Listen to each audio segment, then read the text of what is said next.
pues lo podríamos definir como el tema de la fecundación in vitro, el problema moral que se ha planteado en España en concreto, pero en muchos lugares del mundo, con el tema de los embriones congelados, etcétera. Sabéis que, si no me equivoco, el 25 de julio el Consejo de Ministros, el último Consejo de Ministros pues, del mes de julio, antes de las vacaciones, aprobó un proyecto de ley de reforma de la Ley de Reproducción Asistida, que es la que en España regulaba el tema de la fecundación in vitro, y que fue aprobada en el año 1988, allá cuando existían pues, gobiernos socialistas.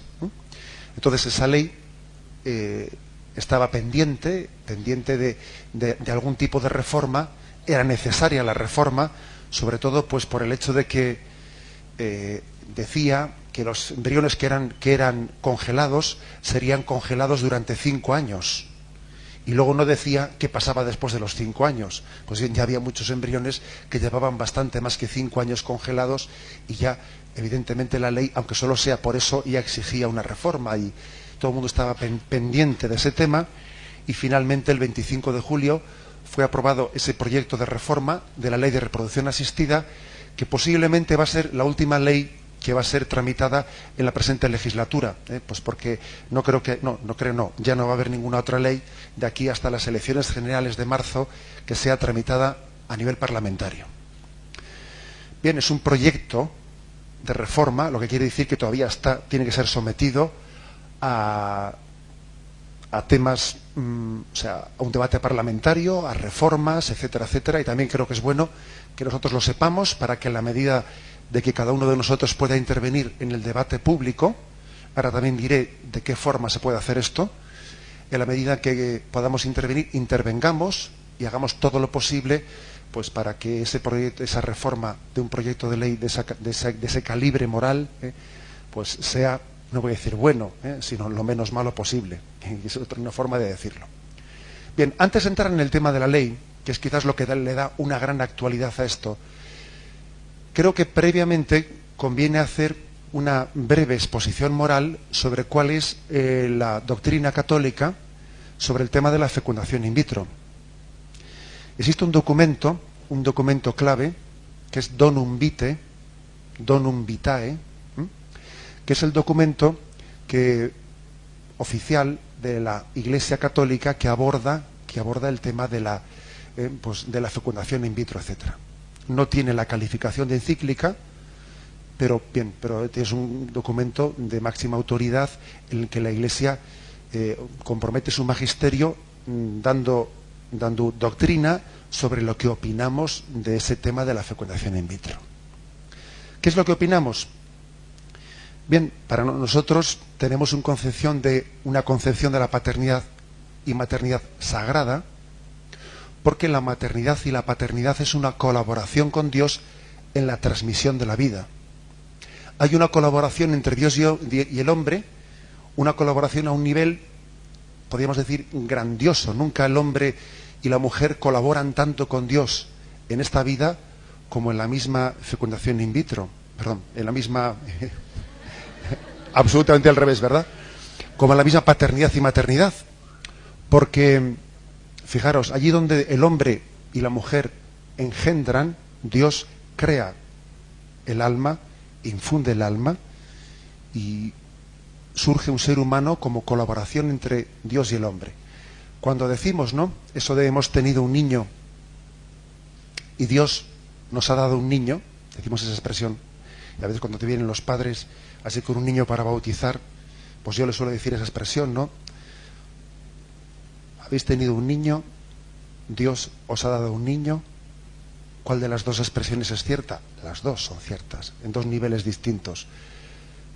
Los padres han tenido un niño en el sentido de que han puesto en marcha un proceso biológico de engendrar la vida, y Dios les ha dado un hijo en la medida que hay un acto creador del alma, y Dios ha infundido el alma en ese mismo acto de engendrar.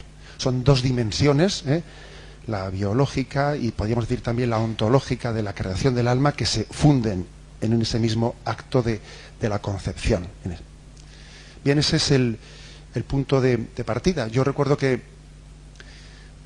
pequeño haberme criado, por lo menos los veranos, haber pasado allí los veranos en algún caserío de nuestra madre en el País Vasco, y recuerdo perfectamente haber visto cómo solía ir el veterinario pues a inseminar las vacas, pues para dejarlas embarazadas, etcétera, y eso jamás fue un problema moral, inseminar las vacas.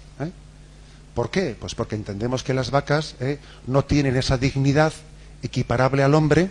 Las vacas son sencillamente pues un ser con una anatomía biológica, pero no tienen esa dimensión espiritual. No hay una creación de un alma que Dios infunda en el momento de la concepción.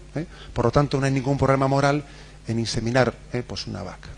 Pero sin embargo, si eso lo trasladamos al hombre y olvidamos que el hombre y la mujer tienen una dimensión espiritual que la hacen esencialmente distinto al animal, pues claro, si actuamos con el hombre y la mujer como actuamos con los animales, hay un problema moral.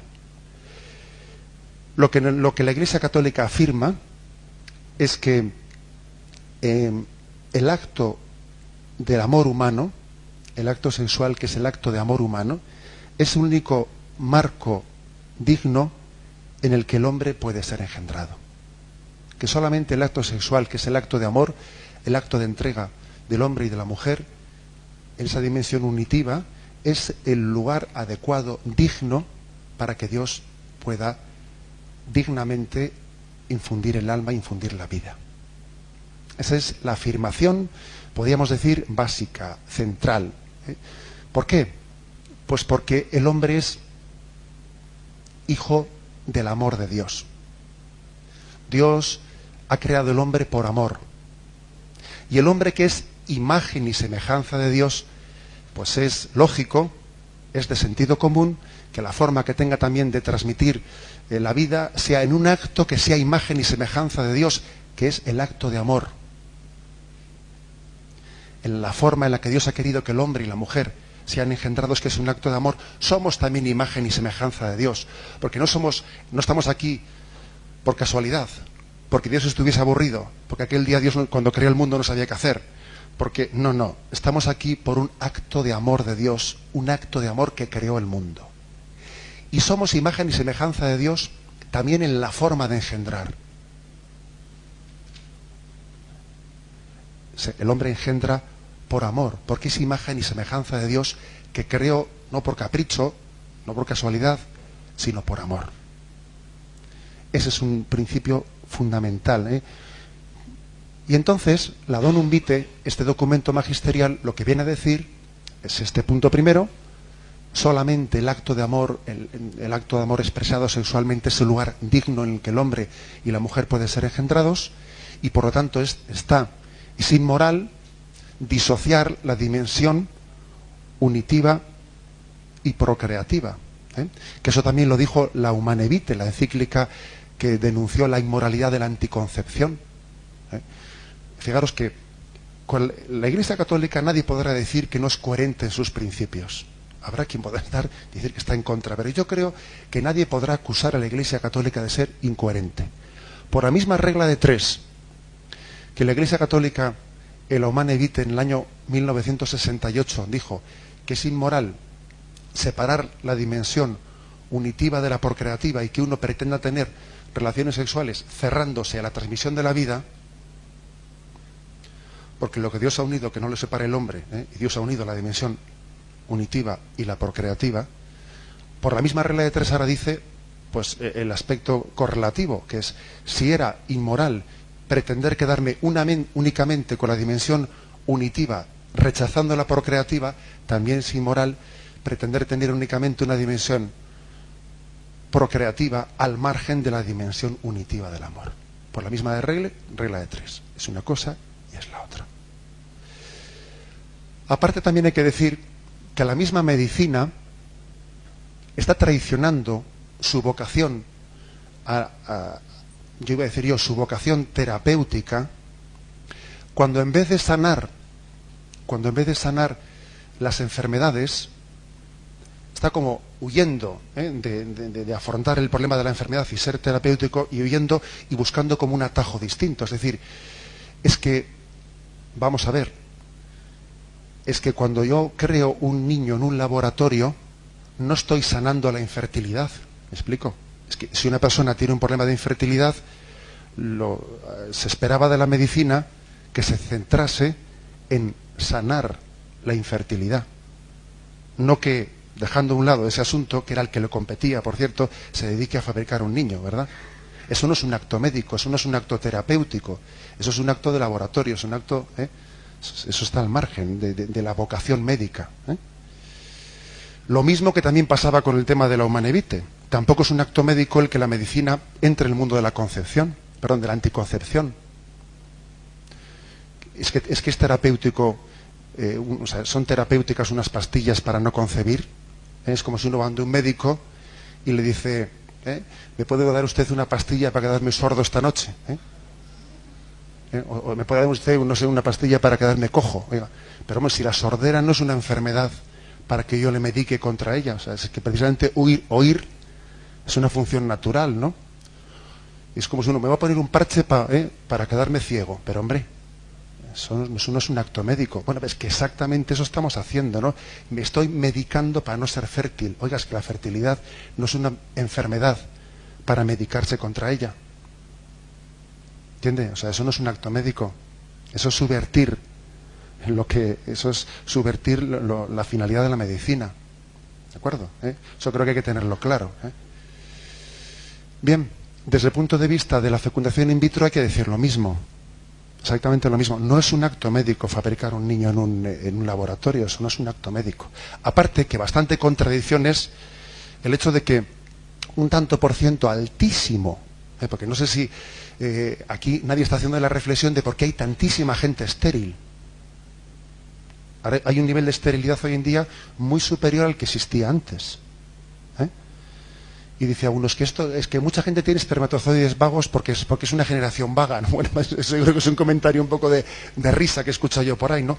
Pero evidentemente el nivel de esterilidad está muy, muy ligado a la utilización de anticonceptivos. Pero claro, lo que no puede ser es que una persona está utilizando anticonceptivos, está metiéndose hormonas en el cuerpo para ser estéril durante una fase de su vida. Luego, cuando ya llega una edad que no es la más propia para la maternidad, por cierto, que ya llega una edad en la que ya pues la maternidad está al límite ya, pues entonces deja de tomar esas hormonas y ahora quiere concebir. Pues el cuerpo ya se ha acostumbrado ya a no concebir. Y entonces ahora vamos a un laboratorio a concebir el hijo que no ha podido concebirlo por haber metido hormonas para no concebir. Por Dios, o sea, es que hemos generado el problema.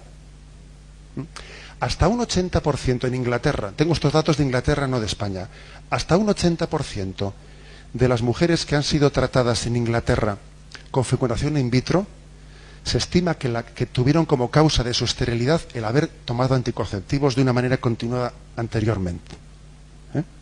Realmente es una nosotros mismos nos creamos el mal, nos creamos el problema, organizamos otro intentando solucionar el anterior. Es una sociedad enferma que se lía ella sola y nos armamos un lío y luego no sabemos cómo salir de él. Bien, pues este es digamos bueno, pues el fondo de la cuestión. Los hijos son engendrados en un acto de amor, no son producidos. Un hijo tiene que ser engendrado, no producido. Hay que hacer una matización, y es la siguiente: el hecho de que un hijo sea producido de una manera indigna, no quiere decir que ese niño tenga menos dignidad que el que ha sido engendrado moralmente. Él no tiene culpa. Dios también en su gran misericordia y en su gran paciencia hacia nosotros, cuando alguien ha sido engendrado de una forma indigna en un laboratorio, Dios por eso a esa persona no le deja de infundir el alma, no deja de darle pues la misma dignidad de ser humano que el que ha sido engendrado, ¿de acuerdo? Es decir, el acto de engendrarlo ha sido inmoral. Ahora, el pecado ha sido pues de los padres y de toda una cultura que ha rodeado ese acto, que a esos padres les ha conducido a eso. Pero es así. Hay muchas personas que van a la fecundación in vitro totalmente ignorantes. No hace mucho ahí en Zumárraga recuerdo haber recibido una visita que me dejó perplejo, ¿no? Y me dice una persona, viene uno, además venía haciendo footing, entró a mi despacho y me dice: oye, José Ignacio, el otro día escuché en la radio que eso de la fecundación in vitro es inmoral para la Iglesia Católica. Y le digo, pues sí, pues es verdad. ¿Y me explicas por qué? Bueno, pues intenté explicarle, ¿no? Dijo, pues es verdad, pues yo eso nunca me lo habían explicado. Y claro, eso tiene su razón de ser. Pues el caso que ese hijo que el otro día bautizaste, ¿no? Pues es de fecundación in vitro, ¿no? Me dice. Y el niño, ¿y al niño qué le pasa? Yo, pues al niño no le pasa nada. Y me dice, oye, y ahora tengo un problema, porque yo soy camionero y cada vez que paso allí por Basauri, en Bilbao, suelo saludar a otros dos hijos que tengo congelados allí. Yo siempre les saludo cuando paso por la clínica, me dice, ¿no? Y yo decía, bueno, y dije para mí, bueno, este por lo menos tiene conciencia, tiene conciencia de lo que es la vida, ¿no? O sea, dije, bueno, sí, es que es poco brutote hablando, ¿verdad? Pero hay que reconocer que el hombre tiene conciencia de que tiene dos hijos en el frigorífico, ¿no? Que es terrible decirlo, y cuando pasa por ahí con el camión le saluda, ¿no? O sea, vamos a ver, también hay que, digo con esto, que aunque la fecundación in vitro sea en sí un problema moral grave, muy grave, también te llegas a encontrar personas que tienen una ignorancia impresionante. Porque de estos temas no se habla, ¿sabéis? O sea, de estos temas tampoco, a veces nos callamos, no decimos nada. Y te encuentras a personas buenísimas que con yo diría, con una ignorancia, pues quizás inculpable por su parte, han llegado a meter la pata pues a unos niveles muy gordos. También igual tenemos culpa todos un poco de no haber predicado estos valores morales, ¿no? De haberlos callado un poco. Bien, el caso, nosotros decimos, la vida debe ser engendrada, no fabricada, eso no es digno. Y además la fecundación in vitro tiene más problemas. Eso que os he dicho es el problema de fondo. Pero también tiene más problemas. Por ejemplo, la fecundación in vitro puede ser lo que se llama homóloga o heteróloga, ¿no? Homóloga quiere decir cuando es un hijo ha sido producido, ha sido engendrado con el óvulo de la madre y los espermatozoides del marido.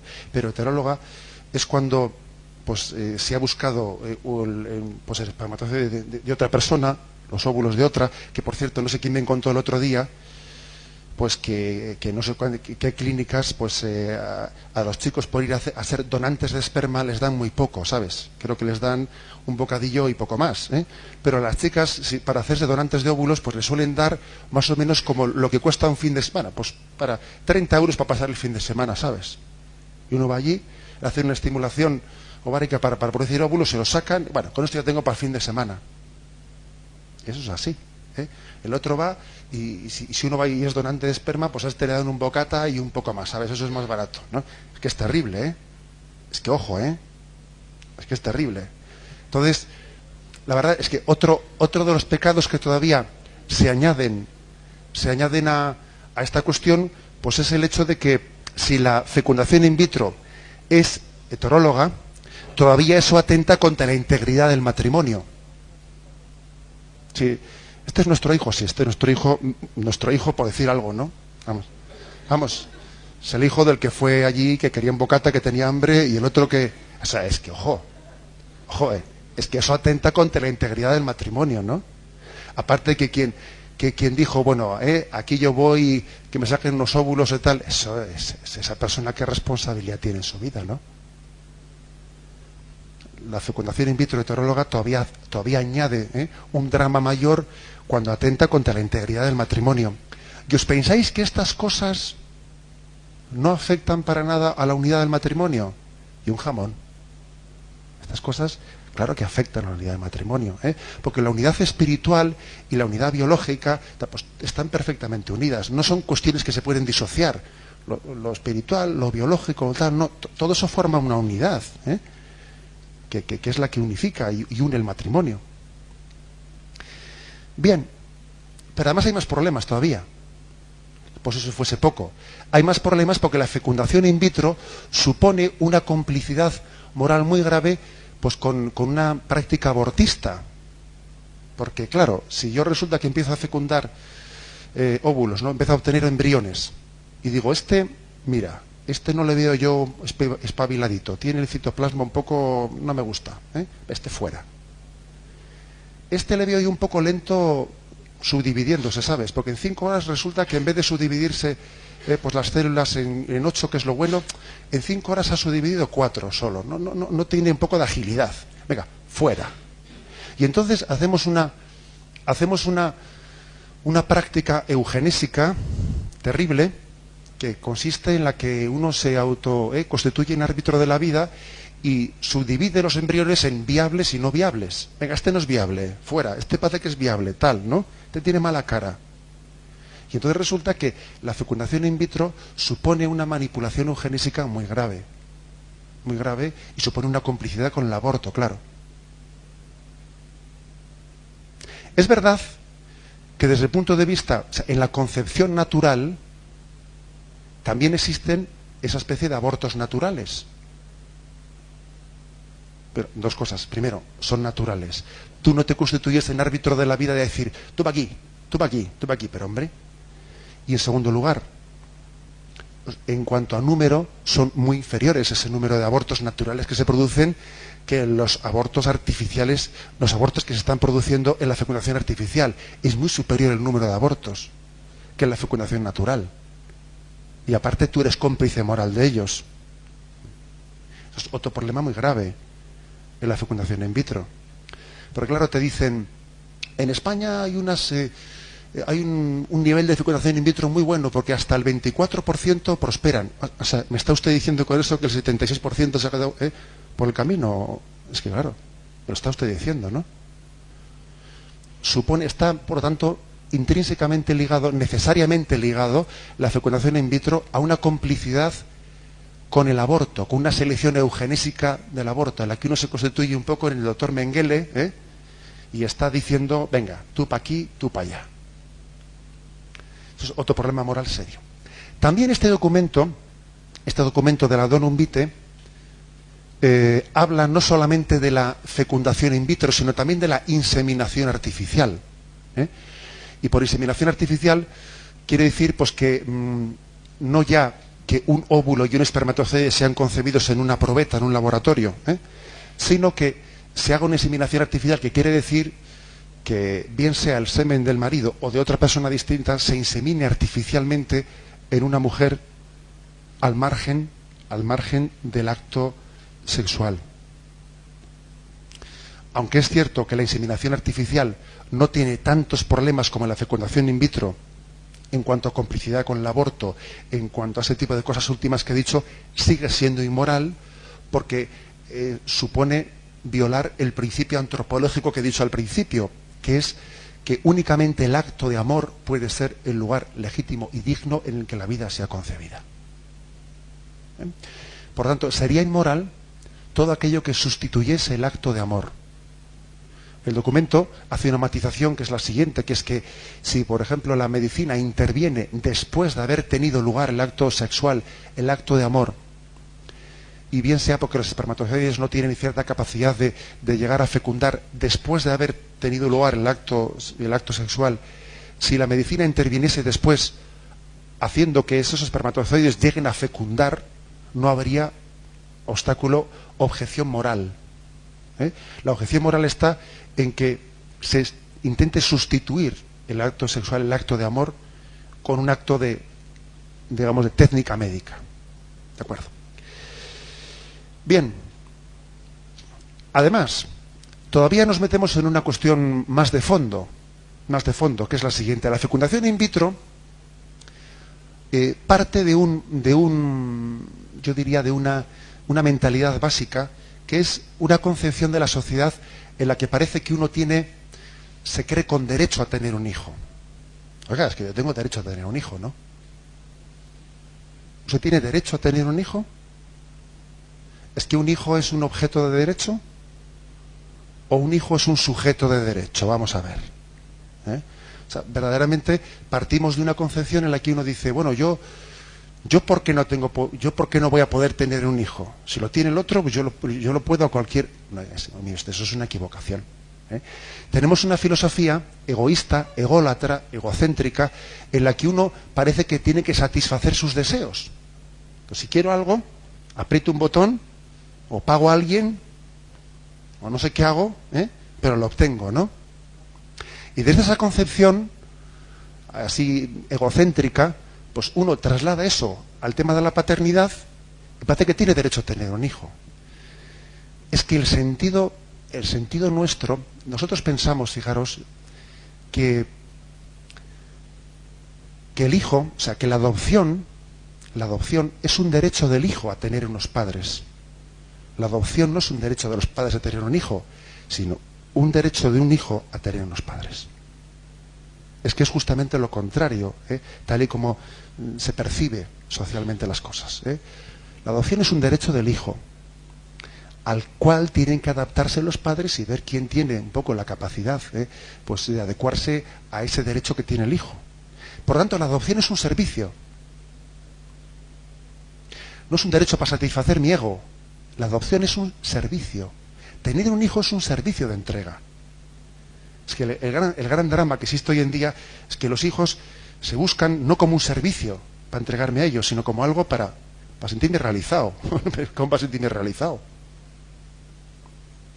Si me permitís un pequeño excursus, suele ocurrir a menudo que cuando te vienen las parejas a casarse, pues te dicen, no, es que ahora queremos disfrutar de la vida, más tarde ya tendremos hijos y tal, ¿no? Ahora, claro, hay que disfrutar de la vida, tú verás, A veces un poco de en plan, a quien puedo decírselo, porque tampoco vas a ofender a alguien, ¿no? Pues le dices, disfrutar de la vida. Si yo fuese tu hijo te diría, mamá, no me tengas, que no quiero amargarte, hombre. O sea, verdaderamente hay una concepción en la que parece que pasa, que el hijo viene a amargarte, o cómo era esto.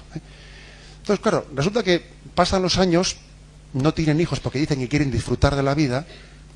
¿Qué ocurre? Pues que con el paso del tiempo, cuando el diablo no tiene nada que hacer, ¿sabes? Pues con el rabo matamoscas, ¿no? Pues lo que ocurre es que esa pareja empieza a no aguantarse y a falta de algo por lo que entregar su vida y por lo que desgastar lo mejor de sí mismos, empiezan a no aguantarse uno con el otro y empiezan a discutir por tonterías, entran en crisis y entonces el matrimonio empieza a colgar de un hilo. Y cuando ya la cosa está fatal, dicen, vamos a ver si tenemos un niño para ver si lo arreglamos. Y entonces de repente viene un niño y se fastidia del todo ya. Claro, es así. Entonces la gente busca un hijo, muchas veces lo busca como una terapia para autosatisfacerse, para ver si salvamos un matrimonio, para ver si no sé qué. Pero bueno, es que la paternidad es un servicio de entrega. Es un servicio de entrega. No puede ser considerada como una especie de autosatisfacción. ¿De qué? Eso es un desastre. Es un desastre de planteamiento que termina mal de todas. Fijaros que creo que es importantísimo que entendamos que para nosotros la adopción natural es la respuesta al derecho que tiene un niño de poder tener unos padres, y respondemos a eso con un servicio de entrega. Con un servicio de entrega. Y hay personas que no han podido tener hijos y por lo que sea tampoco han podido adoptar y proyectan esa vocación al servicio, la proyectan no en un hijo natural, pero la proyectan pues en otros servicios, en la entrega a los pobres, en la entrega a los ancianos, que es otra forma de proyectar el espíritu de servicio, que también es la paternidad y la maternidad. Claro, y de esto a veces nos olvidamos. Bien, vamos más adelante. Creo que este es un concepto básico el que era importante matizar, ¿verdad? El tema de que un problema de fondo que tiene la fecundación in vitro es el pensar que tenemos derecho a la paternidad como un objeto más. Y os pongo un último ejemplo, y ya para cambiar de tercio, que si no me lío mucho, ¿no? Pero decimos hoy en día que estamos en una sociedad en la que los niños son el centro, ¿no? Los niños son el centro de nuestra sociedad. Y si alguno se deja engañar, puede llegar a pensar que es así. Porque ve los anuncios, y ve ahí unos niños preciosos corriendo y tal, ¿no? Y ve un niño en la casa y es el rey de la casa, tan es el rey que vamos, que toda la familia gira en torno a él. No, no vamos de vacaciones porque el niño no quiere. No, ahora hacemos lo otro. O sea, parece que el niño manda en la casa. Se le mima a un niño de una forma tan exacerbada, se le mima tanto al niño, que parece que el centro de la sociedad actual es el niño, ¿no? Y un jamón. Eso no es así. Porque, de hecho, hacemos una distinción total de si el niño es deseado o no deseado, ¿sabes? Si el niño no es deseado, mal asunto. Has nacido agafado, porque no eres deseado. Te ha tocado la china, macho. Entonces, pues no eres deseado, vas a ser un desgraciado toda tu vida, porque es que va a haber un ambiente horroroso en casa. Lo más probable es que no nazcas, claro. Lo más probable es que no nazcas, porque como no eras deseado, acabarás allí, pues en un quirófano, tus meses de vida. Pero si llegas a nacer por desgracia, bueno, por desgracia, ¿no? Si llegas a nacer, te vas a enterar lo que es no ser deseado. Ahora, como seas deseado, van a hacer de ti un caprichoso, te van a mimar, que vas a parecer que eres tú aquí, pues el emperador de esta familia. Al final, seamos claros, el centro de nuestra cultura, de nuestra sociedad, no es el niño, sino que es el deseo del adulto. Si lo deseo, lo idolatrizo. Si no lo deseo, me lo quito de encima. No es cierto que nuestra cultura tenga la vida y los niños en el centro y en su cénit, en su cumbre. No es cierto. La verdad es que nuestra sociedad egocéntrica, en la que aquí está Cristo de medio y ha puesto su egocentrismo, su voluntad en contra o al margen de la voluntad de Dios, hace de su ego, de mi voluntad, el valor supremo. Si lo quiero, entonces vas a ver tú. Ahora, como no lo quiera, te vas a enterar. Y supuesto eso, que es un poco lo que podríamos decir como doctrina base de la fecundación in vitro, damos un paso más. Porque es que, aparte de esta cuestión, hay un problema grave, que es el problema de ¿y qué pasa aquí con el tema de los embriones congelados? Porque es que la ley de 1988 permitía congelar embriones. Se fecundaban varios embriones, como hay una tasa de fallo en la implantación muy grande, pues para no molestar tanto a la mujer o hacer continuas fecundaciones, pues igual se fecundan 20, venga, te voy implantando de 5 en 5 y el resto los congelo. Esto ha sido así. ¿Esto qué ha generado? Pues ha generado un montonazo de embriones congelados en España, que hasta ahora, ingenuos de nosotros, nos pensábamos que eran 25.000 o 30.000. Y ahora resulta que en este proyecto de ley el gobierno ha pedido a las clínicas que censen cuántos tienen, y en poco tiempo hemos sabido, y todavía no está completado el censo, que ya son más de 200.000. Que solamente había en Valencia una clínica en Valencia que tenía ya los 30.000 que se supone que eran para toda España. Ingenuos de nosotros. También vaya falta de responsabilidad por parte del gobierno ni siquiera saber cuántos embriones hay congelados. Vaya falta de responsabilidad. Bien, pero vamos, cuando alguien no quiere ver, mira para otro lado. Bueno, pues hay un problema muy grave, que es el problema de qué pasa con esos embriones congelados. Entonces, primera cuestión. El proyecto de reforma de ley sobre el que la Conferencia Episcopal sacó una nota, no muy larga, sobre ese proyecto, corta. El proyecto de ley nace, o afirma nacer, vamos a decir, ¿no? Pretende nacer con la intención de reformar dos artículos solos de la ley de 1988. Entonces, esos dos artículos que reforma, uno de ellos es el hecho de que únicamente permite concebir tres embriones e implantar los tres. Y no permite congelar embriones, para así dejar ya solucionado el problema de que estamos aquí continuamente produciendo embriones. Bien, si eso fuese así, verdaderamente habría que decir que eso sería un avance. Habría que hacer aquí una pequeña matización que tenía que haber hecho al principio. Entendamos que el juicio que a nosotros nos puede causar esta ley de reforma de la ley anterior seguirá siendo una ley inmoral, porque sigue admitiendo la fecundación in vitro, ¿me entendéis? Por lo tanto, en la medida que una ley, una reforma de ley, siga admitiendo la fecundación in vitro, a nosotros nos seguirá pareciendo inmoral. Pero otra cosa distinta es que si limita los daños de la ley primera, puede ser, digamos, positiva en la medida en que limita unos daños superiores que tenía la ley anterior. Dice el Papa en la Evangelium Vitae, en número 75, que un político católico podría votar a favor de una reforma de ley que en sí sea inmoral, siempre y cuando esté restringiendo una ley que fuese más inmoral todavía. Porque en ese caso está votando a favor de la restricción del mal moral anterior que era superior. Eso creo que más o menos lo entendemos.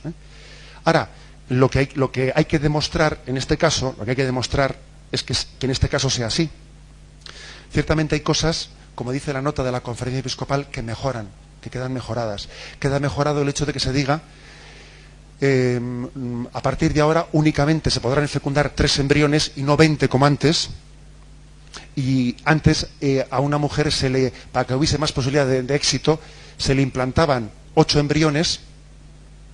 Si quedaba embarazada de uno, bien. Si quedaba embarazada de 6, ¿qué se hacía? Reducción embrionaria. De esos 6 que ha quedado embarazada, pues mato, porque con 6 la mujer va a acabar mal, ¿no? Pues venga, pues entonces, a pesar de que aquí ya venían los estillizos de Huelva, pero claro, aquellos tomaron una decisión contra los médicos, que seguir adelante con los niños, Pero cuando uno tiene un embarazo múltiple, que es muy frecuente en estos temas, se hacía una reducción embrionaria. Pues si te has quedado embarazado de 7 porque te implanté 20, venga, pues matamos a 4 en un aborto selectivo. ¿Y cuántos quieres? 2, 1 solo, pues venga, pues te dejamos 1 solo o 2 a la carta. Se hace una reducción embrionaria. Eso en esta ley, en este proyecto de reforma, queda prohibido, que es lo mejor que tiene. Queda prohibida la reducción embrionaria. Y entonces se permite, como máximo, fecundar 3 embriones e implantarlos. Pero lo malo del asunto es que hace una excepción. Pero en el caso excepcional de las personas que tienen una gran dificultad de embarazo, se permite excepcionalmente, dice el proyecto de ley, congelar embriones para esas personas con el compromiso de que escrito y firmado de que se los implanten y tal. A exigir después. Resulta que yo me han implantado unos embriones, me he quedado embarazada y se quedaron congelados míos 8 más. Y yo ahora, porque lo firmé, voy a tener la obligación de volver a quedar embarazada de nuevo. ¿Y cómo me van a obligar a eso? ¿Qué va? ¿Me van a mandar un guardia civil a casa para que recuerde que tengo que quedar embarazada otra vez? Hay cosas que son incumplibles, ¿sabéis? Hay cosas que son incumplibles y que han nacido para ser, pues uno dice, dejo aquí abierto, cierro la puerta, pero abro la ventana y entonces no hemos solucionado un problema. Porque la única manera de solucionar el problema es decir, vamos a ver, tenemos un problema gordísimo, que es que ¿qué hacemos con 200.000 embriones congelados? Lo primero es que no se congelen más, ¿entiende usted? Porque mientras que dejemos abierto una puerta así abierta mínimamente a que puedan seguir congelándose, le hemos fastidiado. Lo que pasa es que a veces pecamos de falta de, iba a decir yo, de vigor y de contundencia, los políticos católicos, en el sentido de que uno dice, bueno, pero para no ser muy radicales, ¿no? Para no ser muy radicales, vamos a poner un caso excepcional. Pero es que el caso excepcional luego se convierte en regla. Entonces, este es un punto importante, que vamos a ver si en el trámite parlamentario puede ser rectificado. En la página de hazteoír.org, en la página de, para la que no la conozcáis, en hazteoír.org, están, no sé si lo han colgado ya o lo van a colgar este fin de semana, una alerta para mandar masivamente cartas pidiendo al gobierno que en el trámite parlamentario prohíba definitivamente la congelación sin excepciones. Creo que es importante que nos impliquemos en esa campaña y que hagamos una auténtica lluvia de mail, de cartas, porque es importantísimo actuar en nuestra vida pública desde ahí. hazteoír.org, esa es la página y creo que es importante actuar desde ahí. Bien, eso es un problema moral serio. Entonces, ¿qué es lo que hay que ver si eso se soluciona? Porque es un puntito, pero ojo con el puntito, ¿eh? Es un puntito serio. Luego hay otro problema, que es, bueno, ¿y qué hacemos con los embriones que ya están congelados? Pues claro, ¿y con los que están congelados qué? Fijaros, hay veces que cuando cometes barbaridades como las que se han cometido, ya tienen malísima solución. Y el cardenal Rouco dijo a este respecto que los embriones que están congelados se les ha metido en un callejón sin salida, que ahora hay que elegir entre el mal menor, pero todos son males, ¿entiendes? O sea, que es que cuando te has metido en un callejón sin salida de ese calibre, la solución que se le dé a esos embriones, pues no va a ser buena ninguna. Una será más mala, menos mala, y es un tema en el que la Iglesia no se ha definido magisterialmente sobre cuál es el mal menor. Digamos que es de opinión libre de los moralistas la opción por un mal menor o otro mal menor. La ley permite, para esos 200.000 embriones o los que salgan todavía, 4 posibilidades. Una primera es que la madre misma se lo implante. Una segunda es que la madre diga, no, yo no lo quiero, se lo doy en adopción a otra. Una tercera es, bueno, lo dejo descongelar y que muera él sin más. Una cuarta es, lo dejo descongelar y que con él se puedan experimentar con células células madre. Entonces, vamos a ver. Una cosa que ha dicho la Conferencia Episcopal es que no queda claro en el proyecto de ley si la ley está diciendo los dejo morir y después de dejarlos morir los utilizo para experimentar, o los mato para experimentar. ¿De acuerdo? Quiere decir que son dos cosas que hay que distinguir. No es lo mismo matar. Es decir, os pongo el caso de una persona que está enferma. No es lo mismo que cuando ha muerto se les traiga un riñón, que para tener el riñón más fresquito le mato y se lo saco y lo tengo más fresquito. Oiga, la cosa tiene una diferencia, ¿no? Usted me tiene que decir claramente si está hablando de estar el riñón en vida para que así esté más fresco o qué. Eso no queda claro en ese proyecto de ley.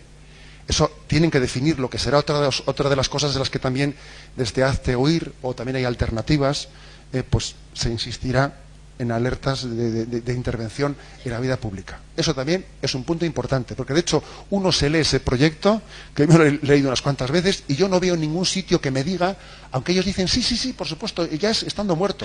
Bueno, pues si es estando muerto, póngalo por escrito, por favor. Póngalo por escrito. No tenga miedo que quede escrito.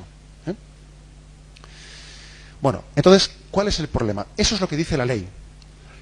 Pero desde el punto de vista católico, digo católico, aquí se plantea un problema muy grave.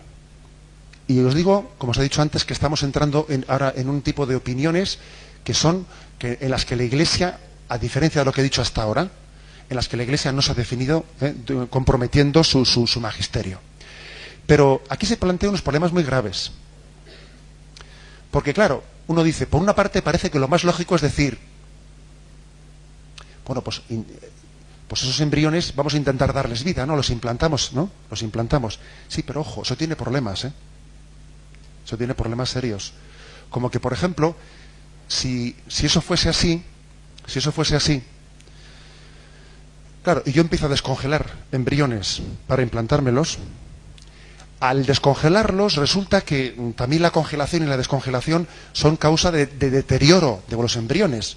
Con lo cual, el citoplasma, como he dicho antes, mira, está un poco negro, mal asunto. Este igual no es viable, quítalo. El otro no lo veo yo un poco muy ágil. Y vuelvo a hacer una selección embrionaria. En la que yo también me hago cómplice de ese pecado de aborto selectivo antes de implantarme. Con lo cual, claro, una cosa es que yo diga, bueno, me voy a implantar unos embriones, estén como estén, bien, pero ¿quién es el majo que hace eso? ¿Quién es el majo que dice, me implanto unos embriones aunque salga lo que sea? O sea, hay un problema moral serio en eso. Por otra parte, si el valor de la vida física, la vida biológica, fuese el valor último en esta vida, si fuese el valor supremo, lo proporcional sería que la Iglesia Católica dijese, venga, hay que hacer aquí un llamamiento, una cruzada, una cruzada, vamos a hacer un llamamiento a todas las chicas y mujeres católicas con capacidad de concebir embriones para que todas implanten embriones como sea. Claro, se supone que había que hacer ese llamamiento, ¿no? Pero creo que está bastante claro que es una cosa un poco desproporcionada, ¿no? Es una cosa un poco desproporcionada. Un poco desproporcionada porque, claro, intentando hacer un bien también creas un mal de la pera, que de repente yo me tengo que implantar un embrión y luego a ver cómo se lo digo a mi novio. O sea, es que, ojo, es que verdaderamente entramos en lo que se llama que hay que aplicar el principio de proporcionalidad. No sé si es proporcional que por solucionar un mal creo otro montón de males de aquí te espero. A ver qué pasa aquí. O sea, entonces, también es por eso que la ley le importe un rábano implantarlos. Pero claro, porque de hecho ya en la fecundación in vitro, sin haber congelado ningún embrión, ya está teniendo lugar esa selección eugenésica de este no es viable, este no es viable. Entonces, si se hace ya en la fecundación in vitro, ¿qué más dará que se haga una vez descongelados los embriones? Pero estamos hablando aquí no de la ley, sino de lo que un católico puede hacer. O sea, yo me puedo implantar embriones y yo me hago cómplice entonces, de esa selección embrionaria de que este es viable, este no es viable, me lo quito, este igual viene mal, este no sé qué. Es un problemón. Es un problemón. Porque entonces me hago cómplice de un mal moral. Me hago cómplice de un mal moral. Yo diría que es peor el mal moral que el mal físico. Dicho de otra forma, yo prefiero tener 3 hijos que mueran de muerte natural que no que 2 hijos me vivan y al tercero le maté yo. Ojo, ¿sabes? O sea, que es que cuando alguien se hace cómplice de un mal moral, eso es mucho más grave que un mal físico. En cualquier caso, estamos hablando de un tema que, como os he dicho, todavía la Iglesia pues posiblemente no. O sea, con el tiempo tendrá que hacer una iluminación de ver cómo lo discierne, porque esto no es un problema solo de España, es de más sitios. En definitiva, luego entramos un poco en las preguntas y tal. En definitiva, vamos a ver. Digamos que este proyecto de ley, desde nuestro punto de vista, tendría sobre todo 2 cosas importantísimas para ser rectificado. La primera, y os insisto en que seáis militantes en esto, que seáis militantes, que en vez de jugar a hacer el bobo chateando y chorradas por el estilo, perdón la palabra, pues que nos metamos especialmente en hazte oír, y hay alternativas que son más o menos la misma gente, que están entre ellos más o menos coordinados, y que nos hagamos presentes a la tramitación de este proyecto de ley en el Parlamento. Yo creo que hay 2 aspectos que tienen que ser subsanados. El primero, la permisión de la congelación, aunque sean casos excepcionales, que entendamos bien que congelar un ser humano es un acto brutal, inmoral. Yo creo que la congelación de un embrión es lo más parecido que existe en el siglo XXI a la esclavitud. Como cuando alguien tenía un negro que le ataba con una cadena y lo dejaba al lado suyo, ¿sabes? Que lo llevaba, lo traía, lo volvía a atar cuando no lo necesitaba, hasta que luego... Es que es la esclavitud del siglo XXI, pero bueno, es un concepto moral degradante en el que yo soy capaz de paralizar la vida humana a mi servicio. La vida humana, ¿yo cómo puedo paralizarla a mi servicio? Es una esclavitud en la que yo me convierto en dueño de la vida de otra persona.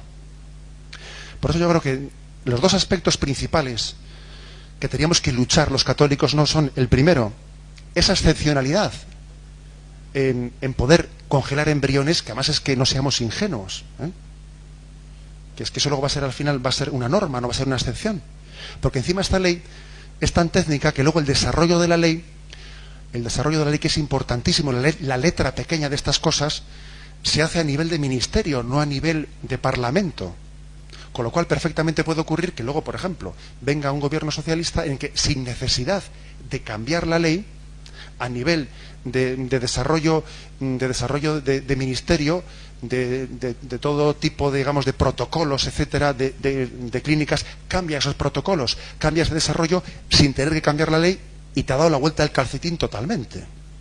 Si no queda prohibido en la ley aprobada en el Congreso que no se puede volver a congelar, aquí sí que había que gritar todos el nunca más, ¿sabes? O sea, nunca más un embrión congelado, ¿no? Eso hay que gritarlo con todo el alma, porque es un mal moral de una dimensión que no tenemos ni yo creo que ni nos damos cuenta lo que es eso.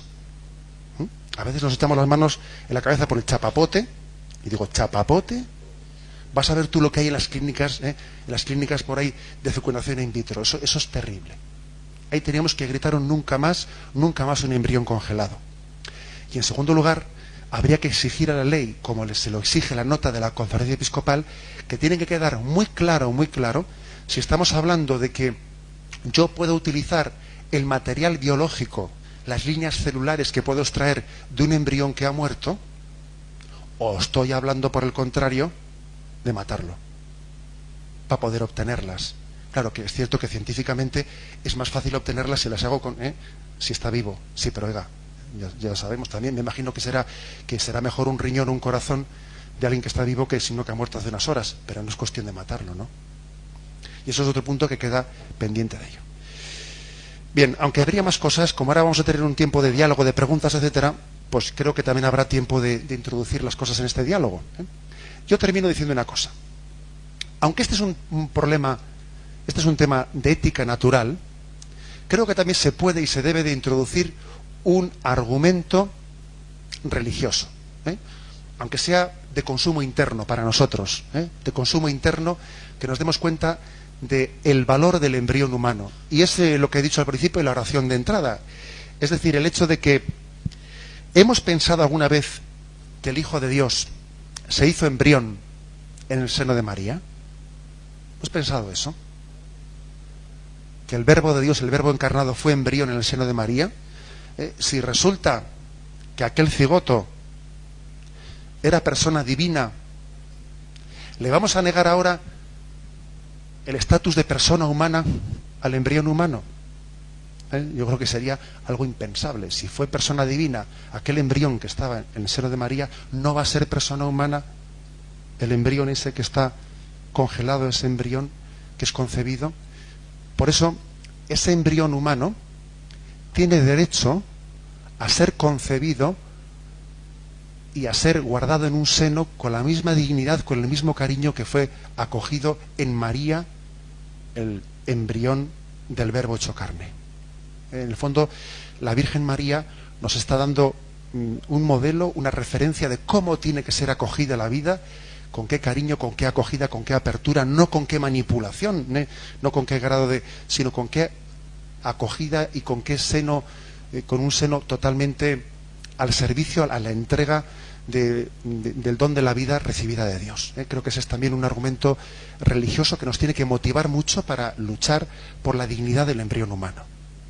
¿De acuerdo? Bien, pues yo igual abriría un turno de preguntas y así.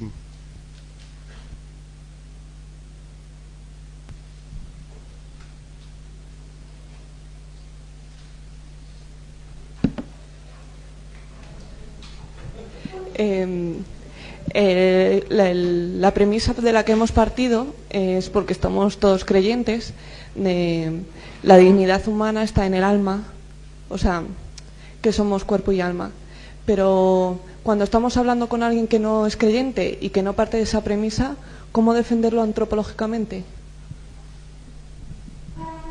Bien, en ese caso, ciertamente, pues cuando la Declaración de los Derechos Humanos habla de la dignidad especial del ser humano, la dignidad que el hombre es irrepetible, tiene unos derechos en los que nunca puede ser un medio, sino que es un fin en sí mismo, etcétera, etcétera. Está claro que hay declaraciones universales de los derechos humanos que reconocen la dignidad del hombre, pero no la fundamentan. ¿De acuerdo? O sea, no se fundamenta. No se dice, y el hombre tiene esta dignidad pues porque tiene un alma espiritual, porque es imagen de Dios. No, se afirma la dignidad, ¿sabes? Se afirma la dignidad sin decir de dónde proviene, lo cual es un problema, porque las afirmaciones gratuitas, si no están bien fundamentadas, pues en un momento histórico determinado están bien vistas y en otro de repente viene Hitler y dice lo contrario, ¿sabes? Porque no hay una fundamentación que la sostenga. Entonces es un peligro.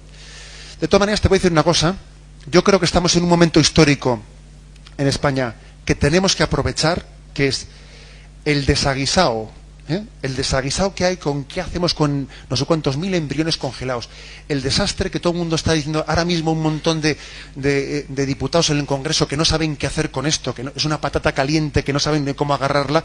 Es un momento muy adecuado para hacer reflexionar, y todo esto viene de la fecundación in vitro, tú. Como dice ese refrán, de aquellas lluvias vienen estos lodos, ¿sabes? Porque, francamente, los que tenemos este principio católico no necesitábamos este desmadre para convencernos de la inmoralidad de la fecundación in vitro. Pero creo que debemos de aprovechar esta situación para abrir los ojos a mucha gente y decir, te das cuenta como que el que mal empieza, mal acaba. Porque generamos problemas. Cuando uno aborda una cuestión de una manera inmoral, acaba después produciendo situaciones más inmorales que la que tenía el punto de partida. Entonces yo te diría, ciertamente es un problema profundizar en un diálogo con una persona que no parte de unos principios claros, pero creo que en su mismo lenguaje hay que decirle, es que el hombre no puede ser fabricado, no puede ser producido. El hombre tiene una dignidad, es una persona humana, fruto de una relación interpersonal. El hombre es una persona y es fruto de una relación interpersonal. No puede ser fabricado como un producto, como una cosa. Esto más o menos sería el lenguaje personalista, ¿sabes? El lenguaje personalista de decir, el hombre es persona y es fruto de una relación interpersonal y no es una cosa que se produce en una fábrica. Que creo que sería el lenguaje propio de quien no entiende argumentos teológicos, ¿sabes? Pero bueno. ¿Alguna pregunta más? Bueno, has dicho antes que la medicina en el marco terapéutico puede meter mano, por decirlo de alguna manera, después de un acto de amor, ¿no? Que podría en el marco terapéutico. Entonces, si entramos en el aspecto de una mujer estéril, o sea, ahí la medicina, no sé. O sea, no sé si me entiende lo que te estoy diciendo. O sea, puede ser perfectamente. Hombre, en este caso concreto, claro, yo ni soy médico, ni sé si habrá aquí algún médico, por cierto, pero una mujer puede tener infertilidad por muchos motivos y puede necesitar estimulación ovárica, que en sí una estimulación ovárica no es inmoral, porque tú estás haciendo una estimulación ovárica que después, tras hacerla, pues podrá quedar embarazada posiblemente tras un acto sexual natural de amor con su marido, o otro montón de posibles terapias contra la esterilidad femenina, ¿de acuerdo? Porque yo me estaba refiriendo al tema de la inseminación artificial cuando he dicho eso antes, pero no, al margen de ese tema hay muchas terapias para sanar el motivo de la infertilidad de esa mujer, que puede ser una estimulación ovárica, puede ser una determinada medicación, etcétera, etcétera, etcétera. Bien, creo que eso es un poco, cuando yo he dicho antes eso de que la Donum Vitae hace esa salvedad de que la inseminación artificial no es tal, sino que es natural cuando alguien ha tenido un acto sexual natural y después de haberlo tenido, pues por ejemplo, imagínate que ese semen no tiene la capacidad de llegar al óvulo y puede ser ayudado, etcétera. Pero eso es otro caso distinto. Lo que sí que os puedo decir es que un problema que tiene hoy en día la ginecología es que se están destinando muchísimos recursos económicos en vez de a sanar las enfermedades de esterilidad. En vez de eso, se están destinando a este otro tipo de técnicas artificiales de fecundación de la vida. Me gustaría saber cuánto hubiésemos avanzado en la medicina si todo lo que hemos gastado, ¿sabes?, pues para fabricar la vida, lo hubiésemos gastado en investigación para sanar las enfermedades. Aparte de lo que he dicho antes de que muchas veces la esterilidad es, pues se ha llegado a alcanzar la esterilidad, a generar esa enfermedad por la anticoncepción, que esa es otra. Bueno, es que cuando has hablado de la cuarta opción sobre los embriones congelados, que era la de investigar con las células embrionarias, pues no me ha quedado muy claro una cosa. Y es que, por ejemplo, si al final el proyecto este de ley o lo que sea dice que las células se extraen después de la muerte del embrión, ¿la Iglesia aceptaría el estudio con células madre embrionarias? Sí, o sea, es decir, la Iglesia no tendría un problema moral en decir que un embrión que ha muerto naturalmente pueda ser utilizado como una fuente de obtención de un material biológico, de líneas celulares, etcétera, etcétera. ¿Por qué? Pues porque estamos hablando de un principio de que no es pues algo similar a si un cadáver puede ser utilizado para la experimentación o para lo que fuere. Vale, pues es que entonces a mí se me plantea una duda, porque no es igual experimentar con células madre embrionarias que con células madre adultas. Y si, por ejemplo, utilizásemos esas células madre embrionarias, por ejemplo, para curar la diabetes, entonces, en el momento en que se terminaran, la gente que, por ejemplo, se hubiese curado de diabetes, se curaría, pero el resto de la gente no. Entonces podrían decir, oye, ¿y por qué a mí no? Ya sí. Vamos a ver. Mira, el proyecto de ley dice que se crea un organismo nacional, o sea, se crea con motivo de esta ley, o de esta reforma de ley, que se va a crear un organismo nacional en el que todas esas clínicas en las que han sido descongelado un embrión y ha muerto, tienen que ser donados a ese centro, y ese centro tiene que discernir si las peticiones que se le hacen de líneas celulares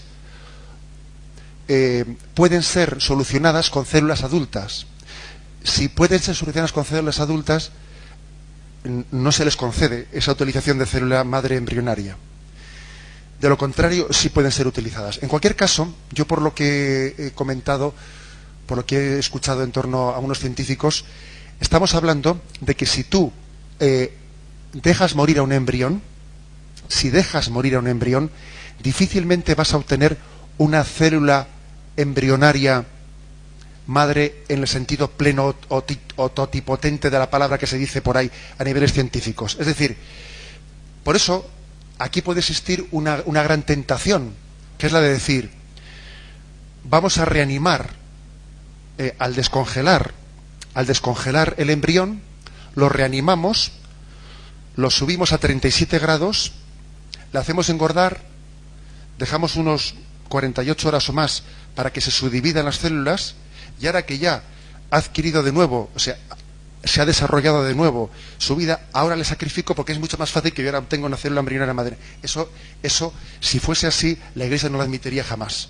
Porque es como si yo a un enfermo le reanimo, le saco de una parada cardiorrespiratoria, le reanimo, y después de haberle reanimado dice, y ahora por ti, ¡zas, hombre! O sea, vamos a ver, eso no puede ser, Eso no puede ser, o sea, no es proporcional que yo esté reanimando un embrión para luego sacrificarlo.